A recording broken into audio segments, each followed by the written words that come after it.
Coming up on this episode, the latest on the Warriors' interest in Clippers star Paul George, the New York Knicks blockbuster move for Mikal Bridges. What impact could that have on Golden State this offseason? Plus, looking at 5 prospects for the Warriors ahead of the second night of the draft, where they hold the 52nd overall pick. Yes, welcome back to the Golden State with Mates podcast. Big day, obviously, in the NBA with the first night of the NBA draft. Big day for me as well. I think I might have just broken a world record for shortest doctor's appointment of all time. 2 weeks post-surgery on my collarbone, and I saw the doctor for all of 20 seconds. I would say it was the most wasted time of a doctor's appointment you've ever seen. Went in there, he asked how I was going, said, good, thanks, going well. He said, yep, scar looks good, we'll see you in 4 weeks. That was the conversation, goodbye, the end. Wow, just completely useless, really. But anyway, let's get on to some basketball. Trying to forget about that and wasting it took half an hour for me to drive in there, half an hour back just to talk to him for 30 seconds. Anyway, we'll move on with NBA basketball. Before I get into kind of the first round of the draft and head to the second night, obviously, where the Warriors hold the 52nd overall pick, I wanted to talk about the latest on Paul George. I feel like we're in a bit of a holding pattern at the moment, just waiting. Obviously, at any moment, we could get news that Paul George has either been traded to another team that can't be the Warriors, as I outlined on last episode, given they're a second apron team, or more likely than that, perhaps, is him actually re-signing with the Clippers. He obviously wants that max extension. And the big news, I suppose, over the last 24 hours was ESPN's Brian Windhorst going on Get Up earlier today, talking about Paul George obviously wanting that max extension and stating that Golden State would be a team interested not only in obviously trading for PG, but also giving him that financial security of a max extension, which would be in the realm of 4-year, $221 million. It's something I didn't really speak about on last episode when I was kind of outlining the whole PG situation. Potential trades with him, the facts that we know them as to be at the moment in terms of, as I said last episode, Mark Stein reporting the Warriors have actually got interest in Paul George. We've seen a couple others since then confirm the same thing. Brian Windhorst obviously saying this morning is along those lines as well. But we didn't really speak about the financial element to all of this, which is Paul George wanting that max extension and paying a guy upwards of $200 million, who is 34 years of age, who's still got, if he goes to the Warriors, it's going to be an opt-in and trade. So a new deal wouldn't actually start till the 2025-26 season. And that's a big element to take in all of this, because obviously you can talk about the trade, you can talk about what's involved in that, but it's also worth mentioning, and a big part of this is, do you want to be paying Paul George in excess of $50 million when he's 37, 38, then 39 years old? Do you want to be doing that? And that's where things start to get complicated. And it's, again, as I kind of said on last episode, it's why I wouldn't be giving up too much if I was the Warriors. You need to try and back the Clippers into a corner as much as you can. And not necessarily the Warriors, but Paul George needs to do that and state, well, if you're not going to give me the extension, I'm either going to opt out and leave for nothing, or you can go and get something for me in return via trade, and I would like to be traded to Golden State. Because at the end of the day, I don't really want to be paying a huge deal trade-wise for a guy who then, to keep around long-term, you're going to have to give in excess of $200 million. And again, going back to him being 38, 39 years old, are you going to want to be paying that guy $50+ million a season? They've kind of already got Steph Curry locked in on that deal. He'll be 38 making that kind of money in a couple of years. That's fine when it's Steph Curry, one of the greatest players of all time, the greatest player in franchise history. That's fine. For Paul George, probably less so. And so it's going to be interesting to see how the Warriors balance up here between their ambitions financially, which owner Joe Lacob said in February in an interview with Tim Kawakami of The Athletic, said, we want to get not only under the second apron, but ideally out of the tax altogether. How do they balance that with Joe Lacob's inherent desire to be competitive? And as fans, that is great. We have seen Joe Lacob spend oodles and oodles of money when he really hasn't had to at times on this roster. And that's great, because theoretically it should put out a better team, help us obviously get to the playoffs and win championships and whatever else. I always go back to the Kelly Oubre Jr. deal after Clay went down with his second injury. The Warriors traded for Kelly Oubre Jr. Didn't have to do that. Did that purely because Clay got injured, essentially. Kelly Oubre Jr., I think, made $17 million that season, but it was like an extra $85 million in luxury tax. He cost $100 million for one season. Kelly Oubre Jr. cost $100 million for one season. This is the kind of length Joe Lacob is willing to go to. Now, obviously, it's more difficult now. Like, the money side of it isn't necessarily the issue. Like, Joe Lacob doesn't have an issue with necessarily spending the money. It's how the new CBA rules impact your ability to construct your roster with such things right now as the Warriors not being able to trade for Paul George because they cannot aggregate salaries, again, as I spoke about last episode. So that's the real issue at play here. Not actually Joe spending the money, but being able to get into a position where you've got flexibility to be able to do different things with your roster. So it's going to be interesting to see how that balances out. Because at the end of the day, Joe can say he wants to do all these things, but he wants to be competitive. He wants this to be a good basketball team. And of course, trading for Paul George, yes, it might put you close to the second apron, or it'll certainly have you over the tax again. But that will make you a better team. And so how does he go about trying to maneuver his way out of the second apron, perhaps below the tax? Because if you look at this and if you trade for Paul George and you give him the financial security of a 4-year, $220 million deal, all of a sudden you're paying Steph and him over $50 million essentially for Paul George for another 4 years on top of next season. Steph for 2 years, and I'm sure Steph I think is extension eligible this offseason, so we could see something even more beyond that. And then you've obviously got Draymond and Wiggs, both of whom are on over $100 million contracts. They've got 3 years left on that.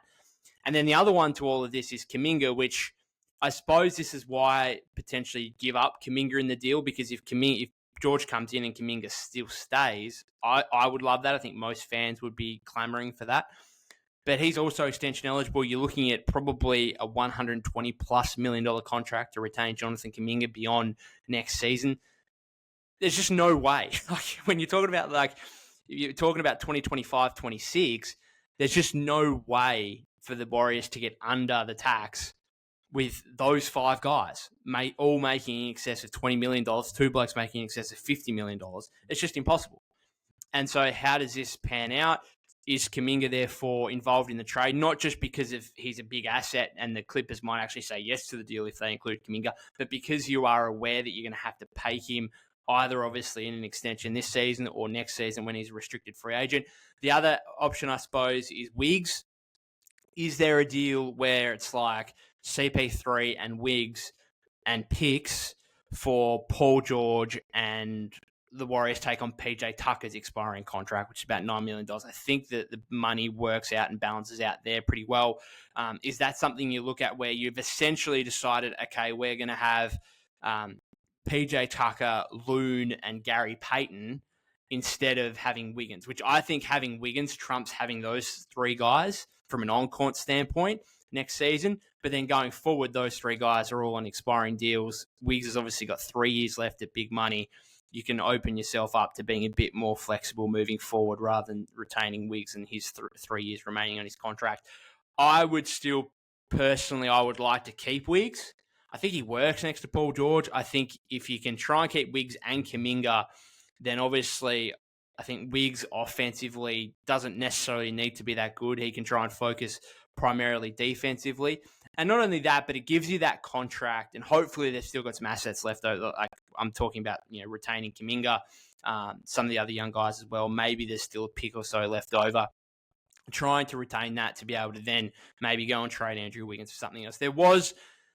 I don't want to speculate on stuff that's not actually reported by a genuine source, but there was speculation on social media today about a Wiggs for Bobby Portis trade with Milwaukee. Obviously, the Bucks would have to include other stuff in that. I'm pretty sure the Bucks are a second apron team as well, so they at this point cannot do that anyway. So I'm not really sure where that came from or how that makes sense. If it's Wiggins for Bobby Portis, I would be very mad. I think I might have spoken about that just before the deadline because there was talk about it at that point too. Just shouldn't happen. Now, if it's Wiggins for Brook Lopez, you can start talking me into that conversation. But Wiggs' value is so much more to the Warriors, which is why I find it hard to see him in a trade, unless it's for a significant upgrade. I could see the Warriors including him in a deal for Paul George. I could see that because that is an upgrade. But then you're talking about Wiggins in the trade and you're losing Clay. Like, I don't know. And what does Clay think of all this? Like, what does Clay, and this is why Clay would be pissed off, is like he would hear reports of Brian Windhorst saying today the Warriors are willing to give a 4-year, $220 million extension to Paul George, who is the exact same age as Klay Thompson. And what are they really offering Clay right now? I don't think, again, according to Slater on the weekend, there's absolutely nothing on the table right now. But I'd be surprised if it's anything more than 20, 25 million a season. Is, Clay at 2 years, like is Paul George at another 5 years, $270 million. Is that better for you than just re-signing Clay for 2 years, 50, and retaining Wiggins? Maybe you try and guarantee Chris Paul's contract up to a certain number and trade him for a piece that's like making 15 million or something, and that way you can still try and get under the second apron, but you're still above the tax. I don't know. There's obviously a lot to play out here, but yeah, it's going to be a hard balance for the Warriors to try and work out with their aims of getting under the first and second tax aprons, while trying to remain competitive and going after a player like Paul George who wants such a big extension. The Mikal Bridges trade yesterday kind of caught everybody by surprise. I think all the reports had, like, he's obviously been in trade speculation really ever since he got traded to the Nets in that Kevin Durant deal, going on nearly 18 months ago now. But all the reporting had been that Brooklyn were not interested in trading Mikal Bridges, and I think that was right. It was just that the Knicks have come in here with a ridiculous price for Mikal Bridges, clearly with the incentive of adding him to his former Villanova teammates in Jalen Brunson, Josh Hart, and of course former Warrior Dante DiVincenzo. So 5 first-round picks, a first-round pick swap, and a second-round pick for Mikal Bridges, who has never been an all-star in his career and has only once averaged over 20 points a game, which was 20.1.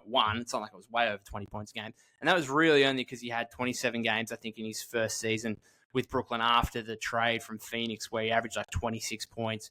That was out of the bag compared to what else he's done over the course of his career. Yes, this past season, just under 20 points a game. I think it was 19.6. We know he's a good player.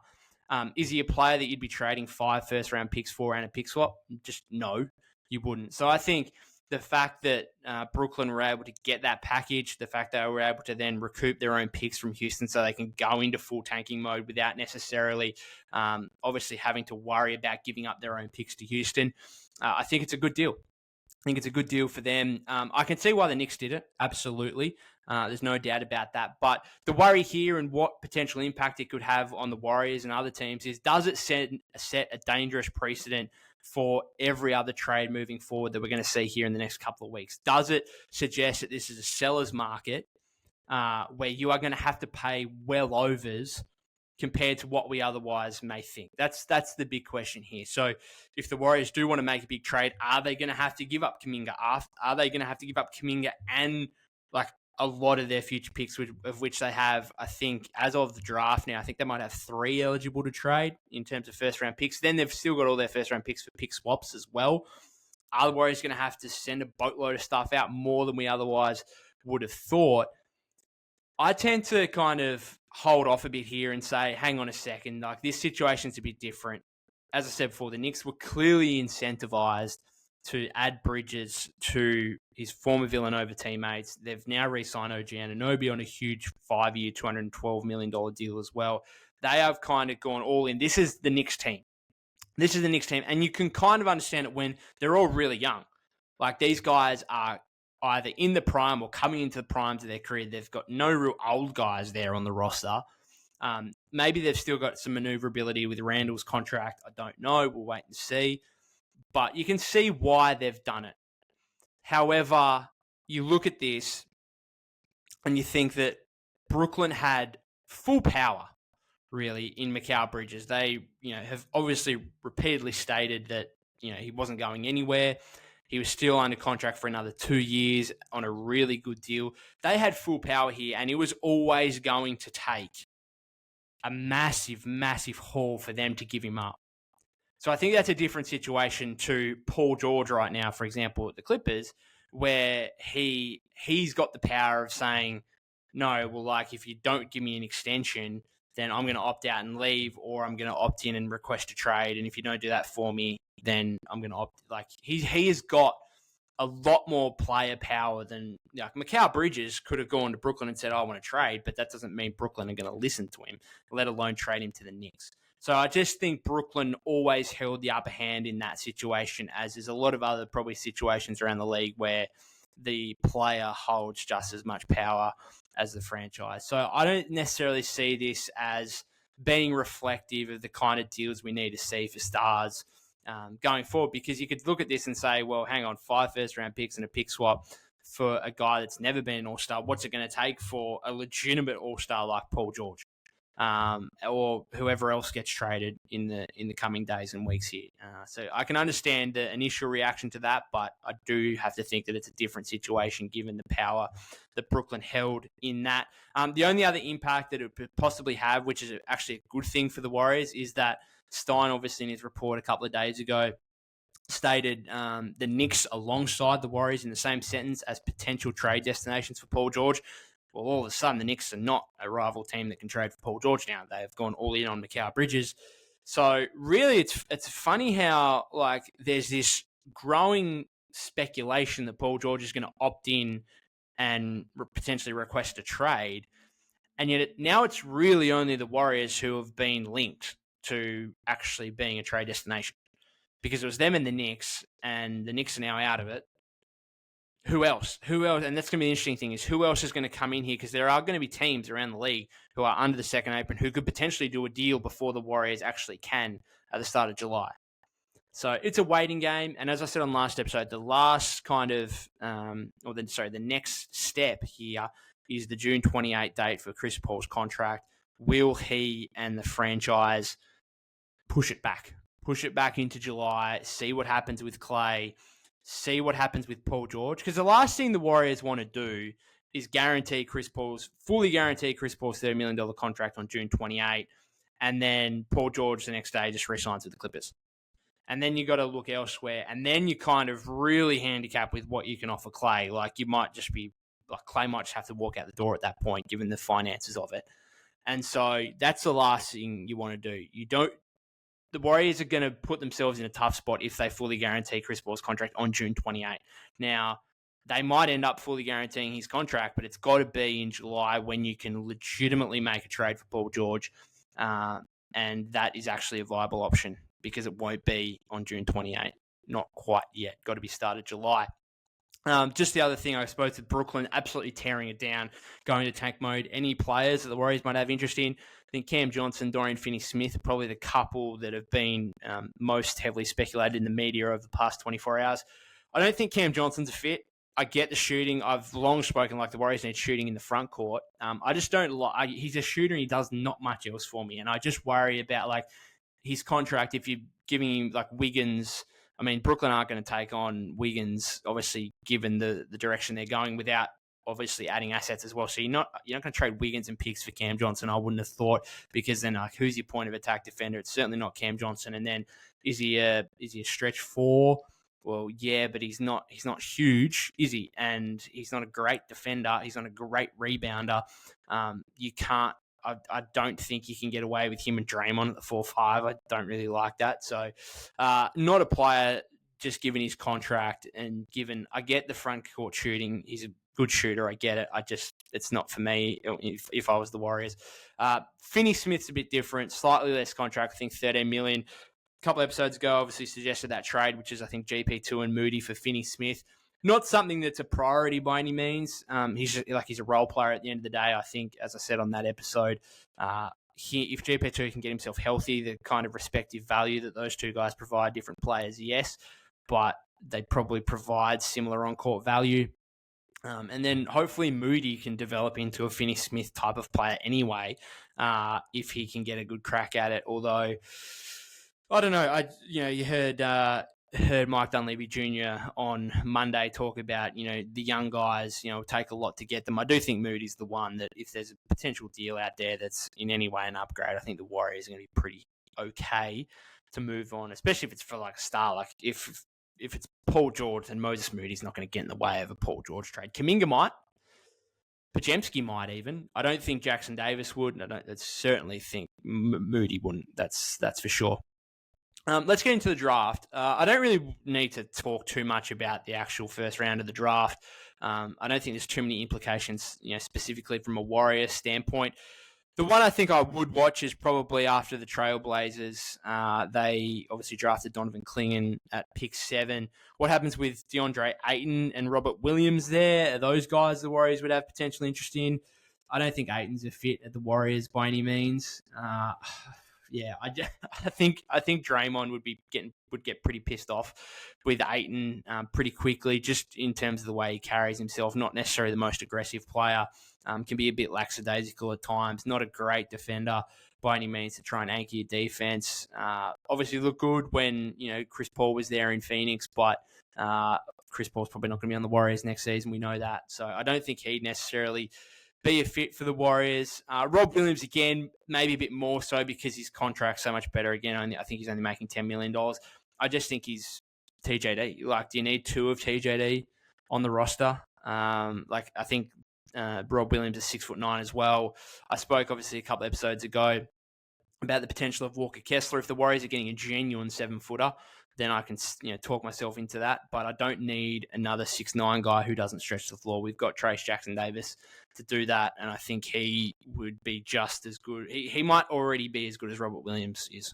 Like, he just might be, and he's on a fifth of the money, essentially. Like, he's making $2 million and Rob Williams is making 10. You just don't need 2 of them. You don't need 2 of them. You've guaranteed Looney's contract. Who knows what happens with him? You really need a stretch 5. You really need a stretch 5.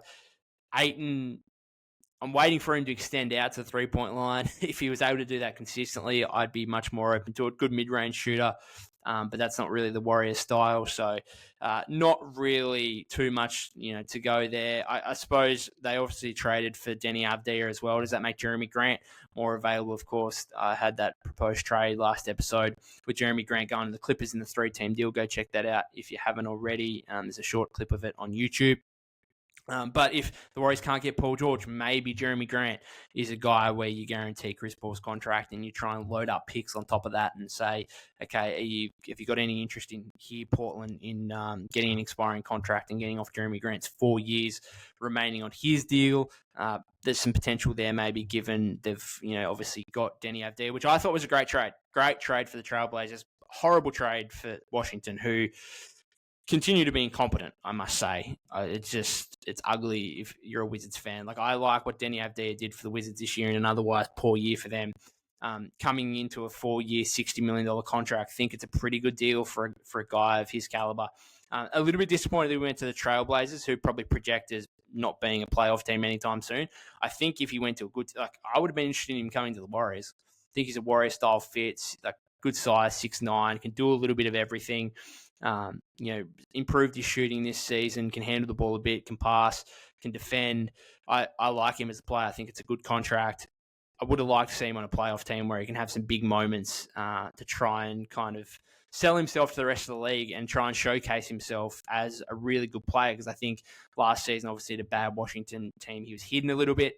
And he might be, again, in Portland, given they're probably not tracking to make the playoffs anytime soon. So, we'll wait and see there. I mean, other ones, Rob Dillingham, obviously getting drafted by the Spurs and being traded to Minnesota was a bit of a surprise.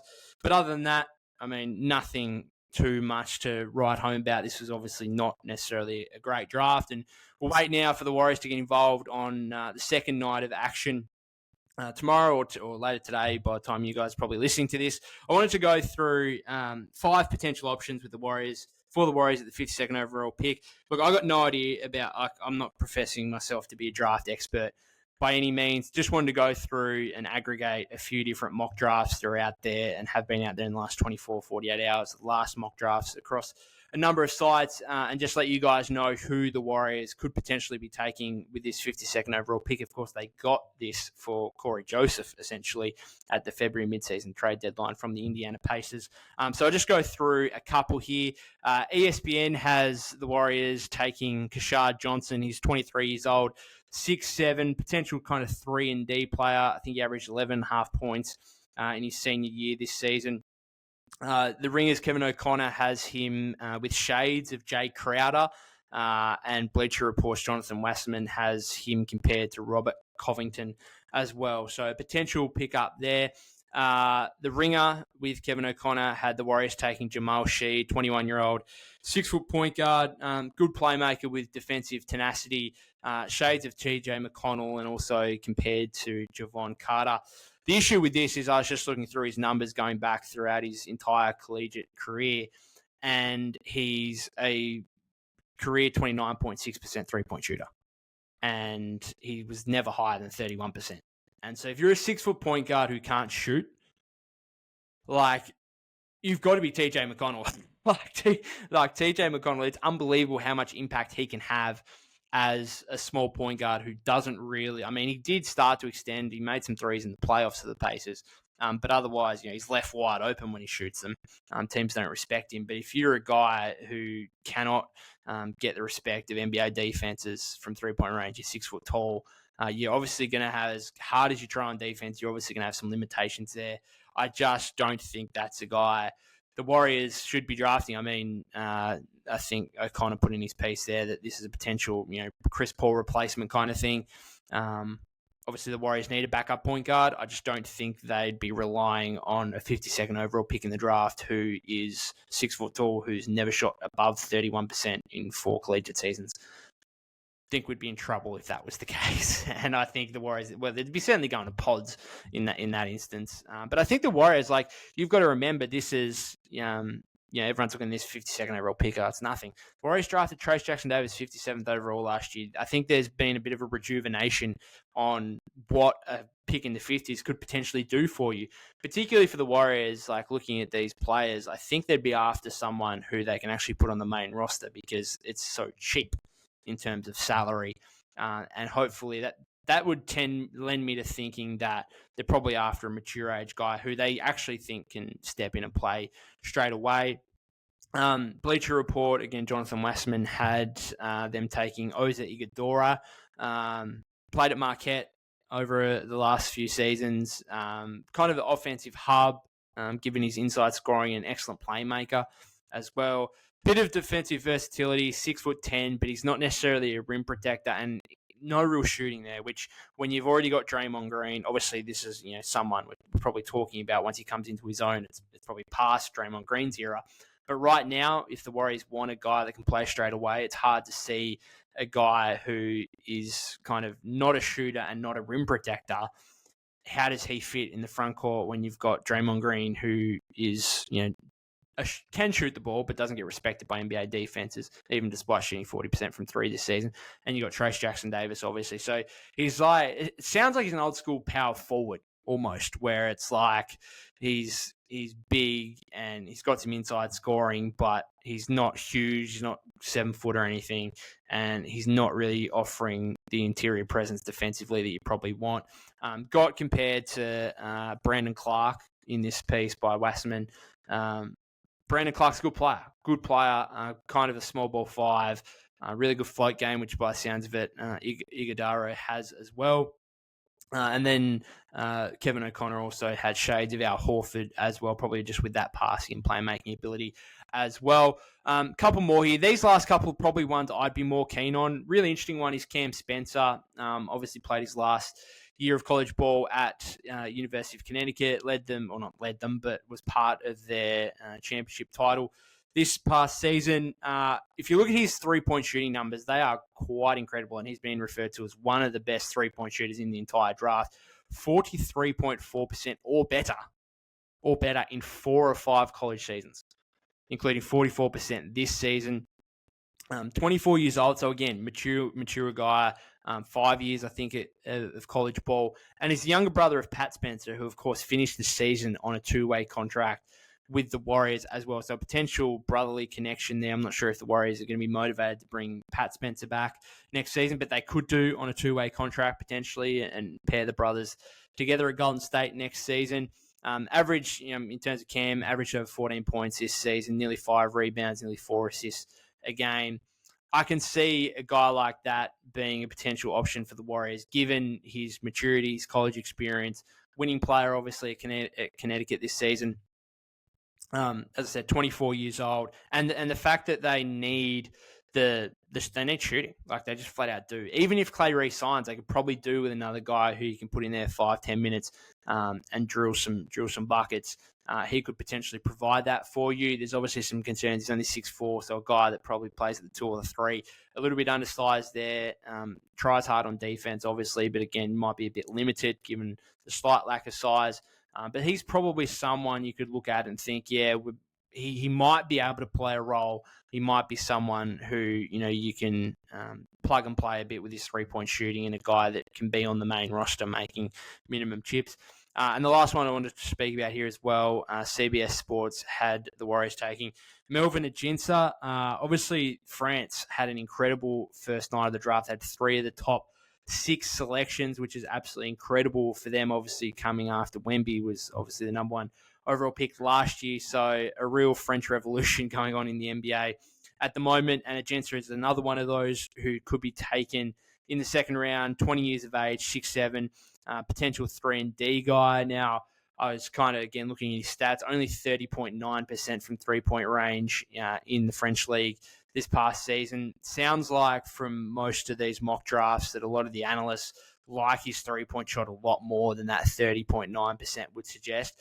I just wonder, again, 20 years old, are the Warriors going to be willing to take on more of a raw project type of player rather than someone who's going to be ready to go straight away, particularly if they're going to put that guy on the main roster? Of course, like a lot of these late second-round picks get either drafted and stashed, like we saw with Guy Santos. He was drafted back in 2022, and then obviously a couple of years before he was actually on the Warrior roster.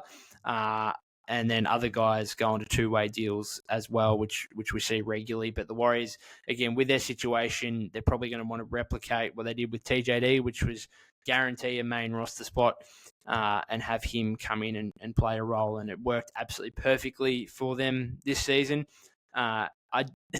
If your expectation is the Warriors are going to get another player of the value and level of Trayce Jackson-Davis, I think you're probably going to be disappointed. But we'll just wait and see. You never know. At the end of the day, Mike Dunleavy Jr. coming into his second draft as GM. He got Pods and TJD last season. Last year, he's 2 out of 2. Right now, can he make it 3 out of 3? So looking forward to that. I won't have an episode immediately afterwards, but you can catch all the content. I'll have live reaction on BlueManHoop.com.